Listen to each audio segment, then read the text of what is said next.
Hey there, roguelike fans. So we're just rounding out our 2005 7-day roguelike challenge re-exploration. Where are those games now?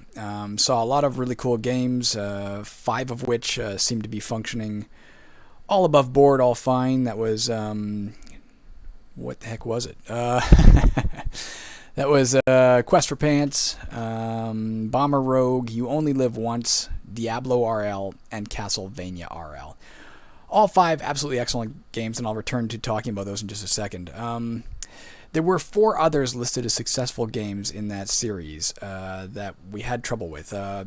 Lurk by Christopher Richmond. I've actually talked to Christopher Richmond. He didn't even remember making the game. He doesn't seem to have a copy, and I've searched the internet high and far and wide, and I cannot find it. So I think it's probably gone unless somebody else turns it up at some point. Edwin's Quick Slash. Likewise, I could not find Quick Slash by Edwin anywhere on the net, so I'm not really sure what more I can do. I put out feelers. If somebody else has it, that'd be great. We'll take a look at it then. The other 2 remaining were Z-Day by The Sheep. That I actually did manage to get a copy of. It has an executable, which so far is not working for me. I am going to do one last attempt after I make this video to see if there's any possibility that I can run it through DOSBox. It actually claims that it should be run through Python, but Python won't run it. There's no .py file to run. So Z-Day likewise may be lost. And finally we have what you are looking at right here and right now. To the best of my knowledge, what you are seeing is Java Jack. Java Jack is the first game on this channel that we are running through Python. I know nothing about Python, and therefore thought I would never get it running. But I did some, I put out some requests on Reddit, and some really, really wonderful people came through, and I want to thank them right here and right now. That would be This Fiasco, Science, and Palandis. Do I have that right? And I hope I'm not forgetting anybody else. This Fiasco, Science, and Palandis all took the time to walk me through how Python works, where I can find it, how to get it up and running, and how to get this game up and running.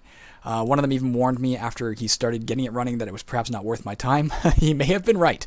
But nonetheless, it was a successful entry to the 2005 Roguelike Challenge, so we're going to take a quick look at it. Before I can even do that, there's one or 2 things else I got to talk to you about, and then we're going to wrap out our thoughts on the challenge as a whole.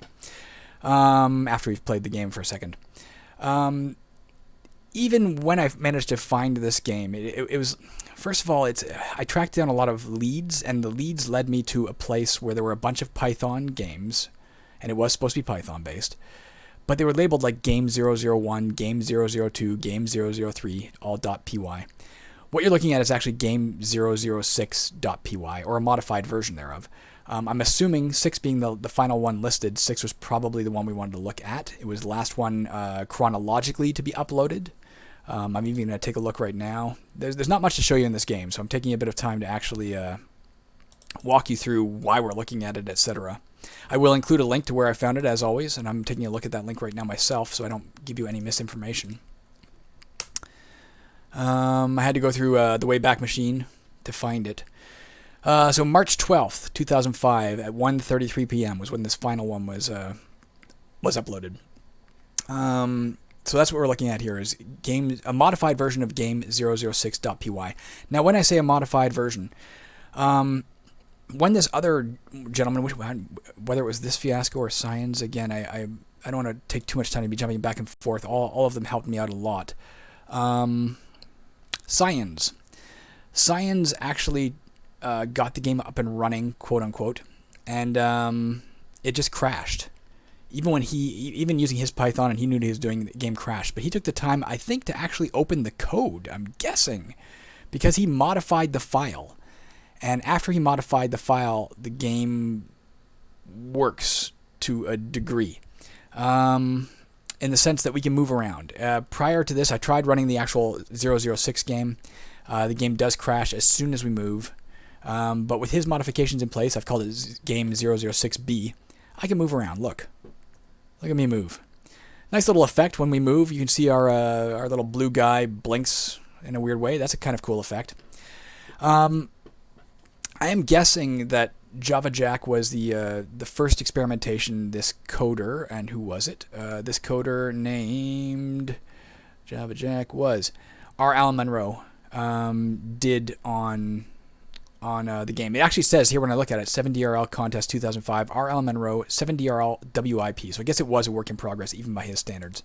And I'm guessing it was his first attempt at making such a game, because if we look, we can see right here, oh, pardon me, down, my mouse and your mouse are misaligned, but over here, Hello World. Hello World is usually the first, traditionally, it is the first bit of code one enters when they're experimenting with a new language to see if they can get anything on the screen.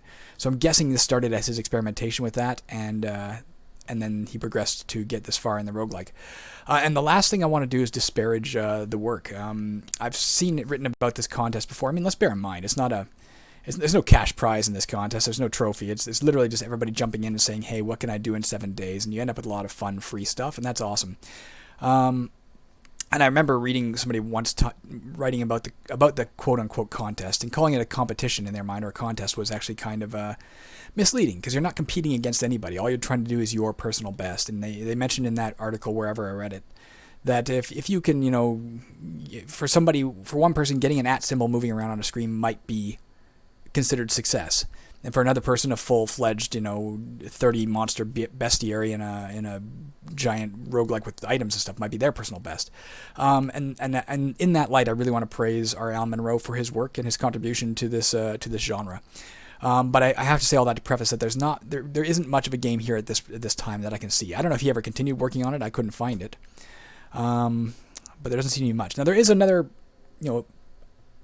element. There's another creature out there, but bumping into it doesn't seem to do anything. We can occupy the same square. Nothing really happens. We can't walk through walls. If we try and walk into a wall, you get oof down here in the bottom corner. You see that? Right under Hello World, oof. The 29 seems to be the turn. Watch, if I do it again, it's 30. No, it's not. What the hell? No, now it's 30. Is it just the column here? No, it's 32. I guess maybe walking to a wall doesn't take your turn. That's what that indicates to me. It is your turn. 32 is your turn. But if you bump into a wall, it doesn't count as your turn. So if you walk away, that'd be 33. Come back, it's 34. It must be 35 now? 34. Oh, of course, because it was 34 and it doesn't take your turn to walk into a wall. Got it. Okay. So that's, to be honest, that's about all there is to show you. I have no idea what this thing up here in the corner is that's kind of wiggling. I don't know if that's an element of the game that I don't understand. I can't even press keys to find out what different things do, because I tried pressing I to see if we can get an inventory up, and as soon as I do, it crashes. This is kind of a nice pretty fade of lettering, coloring, pardon me, right here. No, how do I point at you? My mouse and your mouse are not working together. Nice little pretty bit of coloring there, I guess. Color fade in the message scroll. But that's really it. If I walk too far in any given direction, the game will crash. If I certainly if I press I, the game will crash. And if we're not running the modified version of the game, I'll put a link to where I got this, but if you don't know how to fix it, I don't know if you'll be able to get this running. And frankly, no offense, Mr. Monroe, I don't want to be seen as a douche who's disparaging anybody's work when they've done what they can. That's great. But I don't know if there's a specific reason, is what I'm saying, to go out of your way to download this. I think you're seeing literally all there is. So that's about all there is to show you in Java Jack. With that, I think we have brought our exploration of the 2005 7-day roguelikes to a close. I don't know where else to find anything. Again, if anybody has Lurk, if anybody has Quick Slash, if anybody has a working copy of Z-Day, if anybody knows definitively that this is not Java Jack or something, that there's another version, let me know. All of these things would be great to find out. With that, I'm going to close off my thoughts of the 7-day roguelike of 2005. As I said, all 5 of the games we did get to play previous to this were exceptional fun games in their own right. Obviously, the Castlevania RL and Diablo RL that we played were extended well beyond the 7-day work period. I have no ability to know what they really looked like within that period. I haven't been able to locate the 7-day roguelike versions of those games. They were both excellent, fun games, Castlevania RL and Diablo RL. If I was to pick some favorites, though, some quick favorites out of this, Diablo I can't qualify as a favorite only because it's completely unfinished. It was an exceptional roguelike for what it was, but it's literally unfinished and has been unfinished for a long time and probably will remain unfinished. And if you can't beat it, if you can't beat a game, it certainly diminishes my enjoyment of playing it. Castlevania RL, on the other hand, seems to be a very, very fleshed out game with incredible graphics and stuff, but it did have enough bugs and stuff that it disqualifies it from my absolute top favorites. I quite adored Quest for Pants. I don't know if I gave it a fair enough shake. I think I'm going to go back and play a lot more of it. I have talked, for the record, to the person who created Quest for Pants. Who is that? That was Mr. Chris Reuter. I've talked to him. He filled me in on a little bit of details about the game. He mentioned the fact that, yes, it is completely beatable. The pants you are looking for are down on level 20, he believes, guarded by a boss named the Tailor. And you have to take a side quest into another dungeon. I forget what he called that other dungeon, to get an object, and I forget what that object was called as well, to actually win the game first. So there's a lot there. There's a lot of meat to that game. He also clarified for me, at least, that the battle spork at the beginning of the game is a decent weapon. He said he meant it to be better than average. There are better weapons than it later on in the game, but it's a better than average weapon to start you off with. So you probably should, if you're playing that game, start with that weapon and maintain that weapon for a while. Unfortunately, I don't have the hard data to say how much damage it does, so I don't know how long that while should last. He mentioned he was going to take a look at the code and get back to me, but he hasn't done so far. If he ever does, I'll hopefully at some point in some other video I'll be able to relay to you those details, or perhaps I'll even take another look at the game. If I get enough data, I will take another look at that game as a follow-up video, and because I really, really thought it was excellently done. I was put off by the control scheme, but hey, that's just me. I'm not big on the VI keys.